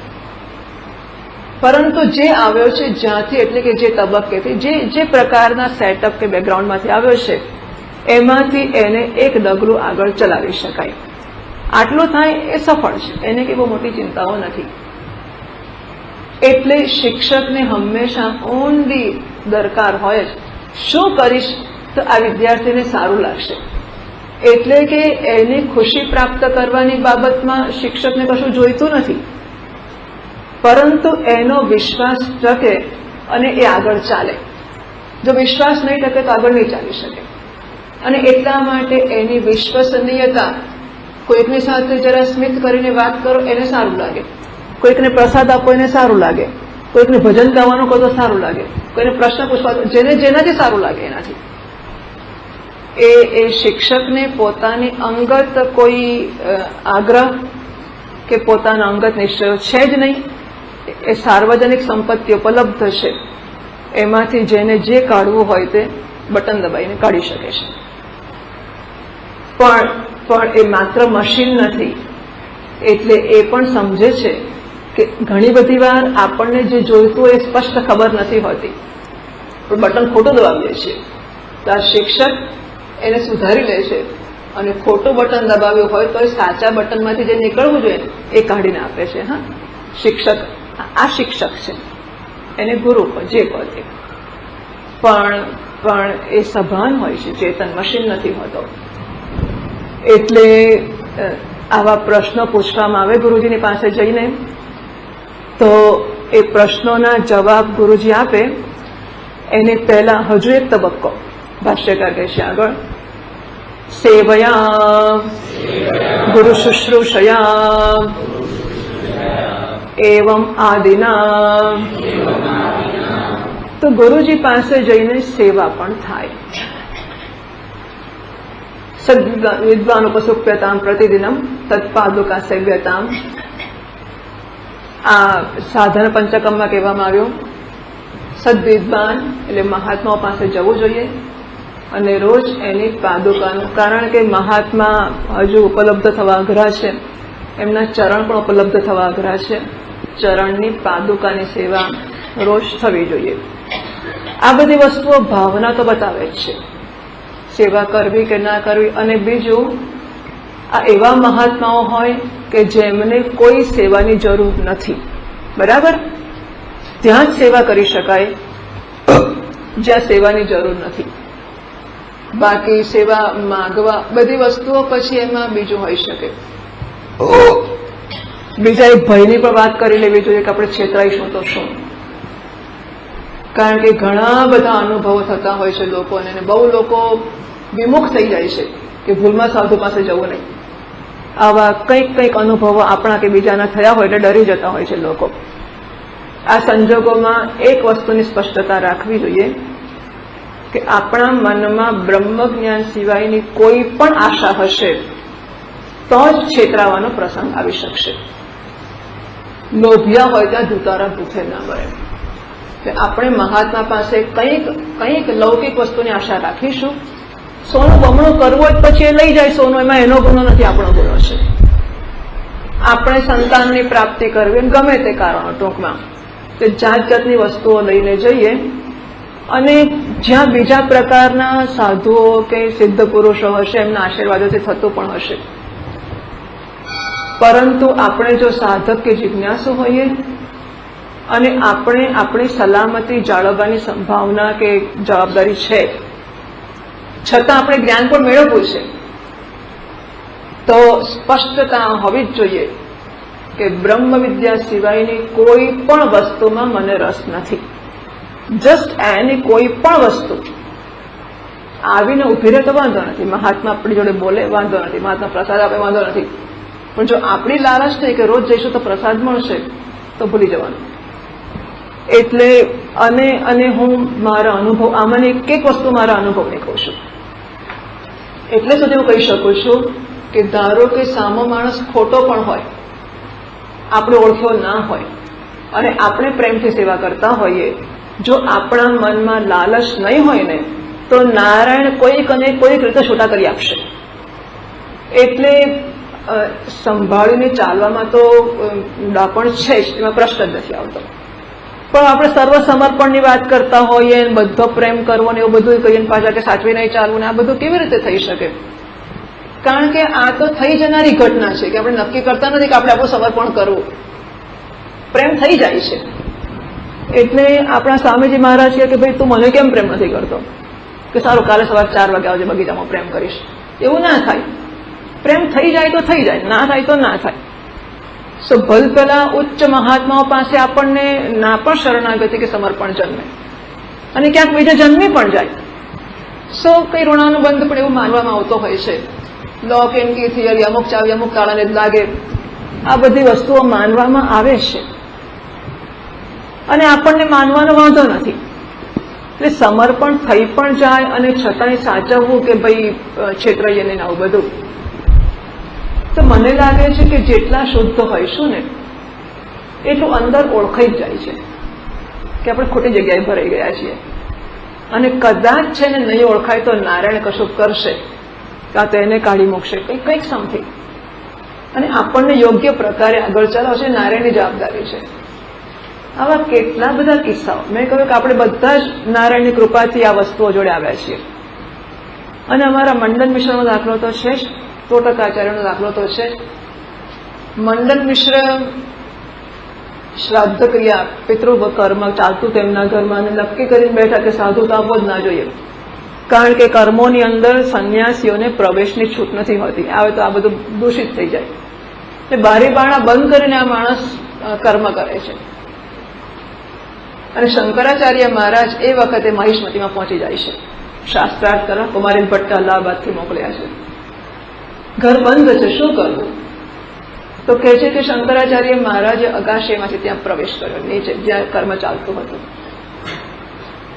અને શાસ્ત્રાર્થ એમણે ભિક્ષા માંગવા આવ્યો છું હું, કે મહારાજ ભિક્ષા, કે હું ભિક્ષા માંગવા આવ્યો છું પણ ખાવાની ભિક્ષા નથી જોઈતી મારે. શેની ભિક્ષા જોઈએ છે? હું શાસ્ત્રાર્થની, હું વાદની ભિક્ષા માંગવા આવ્યો છું. ભાષ્યકાર મહારાજ જે મંડન મિશ્રના ગુરુ થવાના છે, એ ગુરુ જે હજુ શિષ્ય થવા તૈયાર નથી, જે કહે છે કે શું સમજીને એનો સંવાદ તો જરા સારો નથી. કથમ મુંડી, કુતો મુંડી, કુતો મુંડી. આ મુંડી ક્યાંથી આવી ગયો? આવા શબ્દો મંડન મિશ્રના શબ્દ મોઢામાં દિગ્વિજયકારે મૂક્યા છે કે મુંડીને જુઓ સંન્યાસીને, મહિલા મંડન મિશ્ર કે કુતો મુંડી, આ મુંડી ક્યાંથી આવી ગયો? આપણો કર્મ બગાડવા માટે? વિચાર કરો, શંકરાચાર્ય મહારાજ ગુરુ છે, એમને તો ખબર છે કે આનો ગુરુ થવાનો છું, પેલાને ખબર નથી. અને એ ગુરુ આ શિષ્ય થનારા મંડન મિશ્રની પાસે એના અપશબ્દો સાંભળીને ઉપરથી પડીને અને ભિક્ષા માગીને વાત કરે છે. હું ભિક્ષા માગવા આવ્યો છું. અને બાદમાં મંડન મિશ્રને હરાવે છે એવું મારે નથી કેવું, પણ મંડન મિશ્રને આપોઆપ જ સમજાતું જાય છે. જેમ અર્જુનને સમજાવ્યું, અર્જુનને હરાવે એવું નહીં કહીએ આપણે, પણ ભગવાન makes Arjun see what he wants him to see. ભગવાન અર્જુન જે જુએ એવું ઈચ્છે છે, એવું ભગવાન એવું વાતાવરણ ઊભું કરે છે કે અર્જુનને સમજાય. હા, એમ મંડન મિશ્રને ભગવાન આચાર્ય જે બતાવવા માંગે છે એ બરોબર આમ જોઈ શકે. ઉપકાર કરો ને, તમે કહો છો સંન્યાસ લઉં છું, જરાય નહીં, ના જ લઈશ, તાર ના લેવો હોય તો.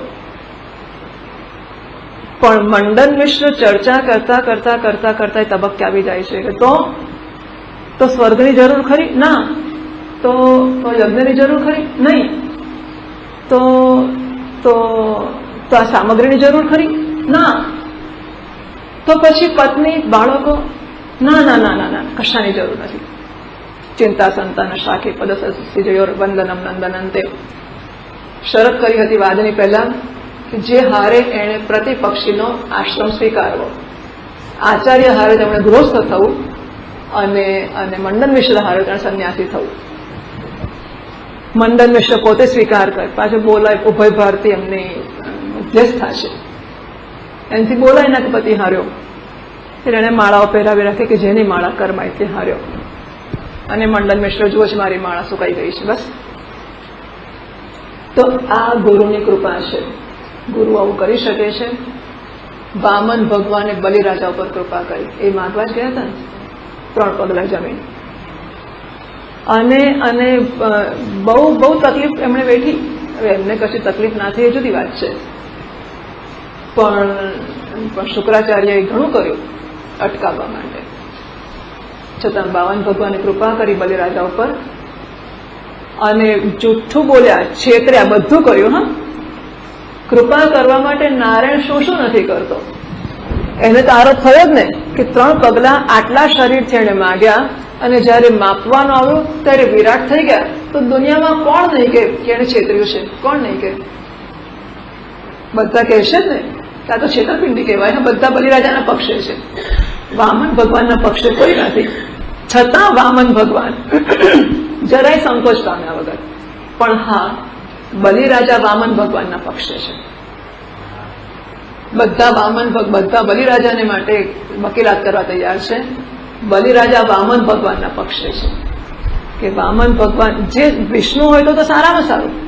શુક્રાચાર્ય કે તારો દુશ્મન વિષ્ણુ આવ્યો છે કે તો સારામાં સારું. ભગવાન જો આવી ગયો હોય તો હું પાછો પડું? કોઈને માટે પાછો ના પડું, તો ભગવાન માટે પાછો પડું.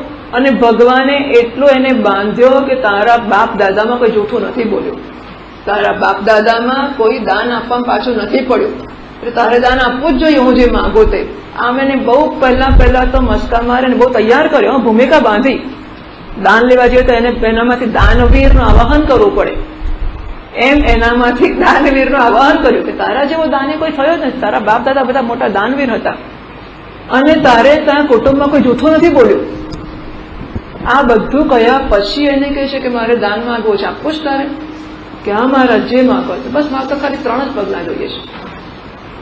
અને એ 3 પગલાં માંગ્યા પછી વિરાટ જયારે થઈ જાય ત્યારે બલિરાજા કહી શક્યા હોત ને કે ધીસ ઇઝ નોટ ફેર, આ જરા બરાબર નથી ભાઈ, તમે અંચાઈ કરો છો. બલિરાજા નથી બોલ્યા. 2 પગલાં તો માપ્યા, એકમાં આ લોક માપ્યો, બીજામાં પરલોક માપ્યો. 3જું પગલું ક્યાં મૂકું? મને છેતરે છે. 3 પગલાં જમીન આપવાનું તે મને વચન આપ્યું છે, તે સંકલ્પ કર્યો છે. 3જું પગલું મૂકવાની જગ્યા તો બાકી જ નથી રહી, એ ક્યાં મૂકું? તો જુઠ્ઠું બોલે છે. ત્યારે બલિરાજા બહુ નમ્રતાથી કહે છે, પદમ તૃતીયમ કુરુ શીર્ષણે મે નિજમ અહો વ્યલિકમ. આપ મારા વચનને જૂઠું માનતા હોય તો એ જૂઠું નથી, એ સાચું જ છે. હું 3 પગલાં આપીશ. આપનો 3જો ચરણ છે એ મારા મસ્તક ઉપર પધરાવો. પદમ તૃતીયમ કુરુ શીર્ષણે, અને જરાય લાજ શરમ વગર મારા જે એમનો 3જો ચરણ છે ને એ બલિરાજાના મસ્તક ઉપર પધરાવે સાહેબ. એટલે એને આપણે લગી જઈએ કે આપણને ધારો કે આવી તક આપણને કહે કે તમે એને છેતરો ના, પણ આપણાથી એવું થાય? નારાયણને એવી કોઈ શરમ સંકોચ છે જ નહીં. એને શિષ્યના કે ભક્તના કલ્યાણ માટે જે કરવું પડે ને કરવા તૈયાર છે, તત્પર છે, એ ગમે તે કરી બેસે છે.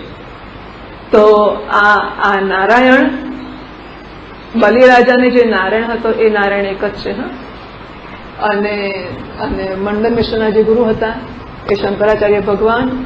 બધાનું ગુરુ એક નારાયણ જ હોય છે. ઈશ્વર ગુરુ આત્મા ઇતિ, આ 3 એક જ હોય છે. નારાયણ જ દરેકને તેના ગુરુના રૂપમાં પ્રાપ્ત થાય છે, બીજો કોઈ ગુરુ હોતો નથી. એટલે ગુરુને શોધવા, ગુરુને ઓળખવા આ બધી ચિંતાના વિષયો નથી હોતા. ગુરુ શુશ્રૂષયા એટલે સેવાની ચિંતા કરતા હતા કે સેવા કરવી જોઈએ, પણ આ તો આપોઆપ જ જન્મે. જ્યાં પ્રેમ હોય ત્યાં સેવા જન્મે. સેવા જન્મવા માટે ઘણું બધું ટ્યુનિંગ અપ જરૂર પડતો હોય કે શી સેવા કરવી, કેવી રીતે કરવી વગેરે. ચાલો એની ચર્ચા પછી કરીએ છીએ. ઓમ પૂર્ણમદ પૂર્ણમિદમ પૂર્ણાત પૂર્ણમુદચ્યતે પૂર્ણસ્ય પૂર્ણમાદાય પૂર્ણમેવાવશિષ્યતે. ઓમ શાંતિ શાંતિ શાંતિ. શંકરં શંકરાચાર્યં કેશવં બાદરાયણં સૂત્રભાષ્યકૃતૌ વંદે ભગવन्तૌ પુનઃ પુનઃ. ઈશ્વરો ગુરુરાત્મેતિ મૂર્તિભેદવિભાગિને વ્યોમવદ્વ્યાપ્તદેહાય દક્ષિણામૂર્તયે નમઃ. ઓમ શાંતિ શાંતિ શાંતિ. हरिः ॐ श्री गुरुभ्यो नमः हरिः ॐ।